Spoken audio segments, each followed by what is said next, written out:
मिलन। ये मिलन है आर्टिस्ट वाला। अरे नहीं बेटा ऐसे मिलन।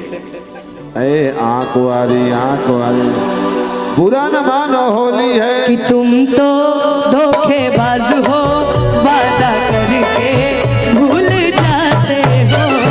तुम तो धोखेबाज हो, वादा करके भूल जाते हो। भोजपुरी में आओ।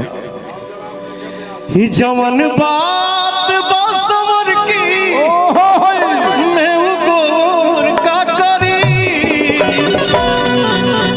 का हो भैया गलत बोल रहा हूँ? सही जवन बात